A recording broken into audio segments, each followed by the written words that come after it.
ल हेर्नुहोस् गायक माथि नहेर्नुहोस् तल नहेर्नुहोस् वर नहेर्नुहोस् पर नहेर्नुहोस् तपाईले चाहिँ डाइरेक्ट चाहिँ आङ्गुरमा हेर्नुहोस् हजुर आङ्गुरमा गाईचारो आङ्गुरमा हेर्नुहोस्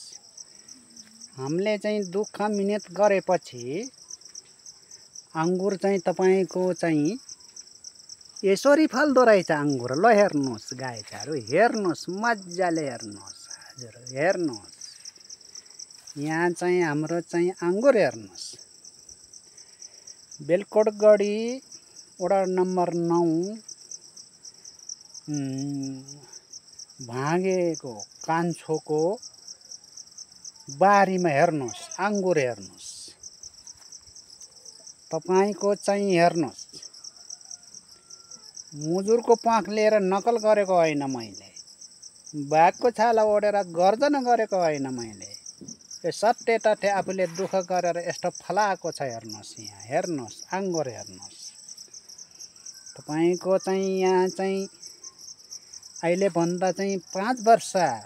अगाडि मैले 100 वटा बुट्टा चाहिँ सारेको थियो यो अङ्गुरको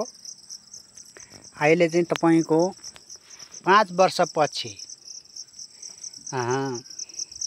यसरी फलेको छ अङ्गुर हेर्नुहोस् मजाले हेर्नुहोस् तपाईहरु हेर्नुहोस् आनन्दसँग हेर्नुहोस् यहाँ चाहिँ तपाईको कम्तीमा पनि 15 क्विन्टल देखि 20 क्विन्टल सम्म फलेको छ हेर्नुहोस् तपाईको चाहिँ यहाँ अङ्गुर बगैँचा भन्ने चाहिँ साइन बोर्ड पनि हामीले चाहिँ राखेका छौं यहाँ हेर्नुहोस् गाईचारो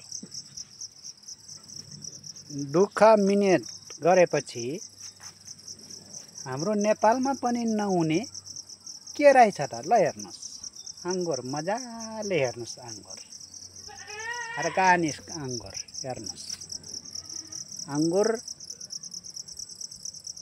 कम्तीमा पनि यहाँ तपाईको एउटै बोर्डमा चाहिँ तपाईको 100 वटा झुप्पा भन्दा बढी चाहिँ अङ्गुर चाहिँ फलेको छ हेर्नुहोस् मजाले हेर्नुहोस् यसरी चाहिँ फल्दो रहेछ है हाम्रो नेपालमा पनि दुःख मिहिनेत गरेपछि हेर्नुहोस् गाईचारो तपाईहरुले चाहिँ हेर्दिनुहोस् यस्तो हुँदो रहेछ अङ्गुर मजाले हेर्दिनुहोस् लाइक गरिदिनुहोस् शेयर गरिदिनुहोस् तपाईहरु पनि यस्तै गरी दुःख मिहिनेत गरेर यसरी फलाउनुहोस् अङ्गुर फलाउनुहोस् भनेर चाहिँ मैले दाजुभाइ दिदीबहिनी बुबा मम्मी आफूभन्दा ठुला आफूभन्दा सानालाई सबैलाई यस्तो मिहिनेत गरेर यसरी फल फलाउनुहोस् भन्ने चाहिँ जानकारी दिँदै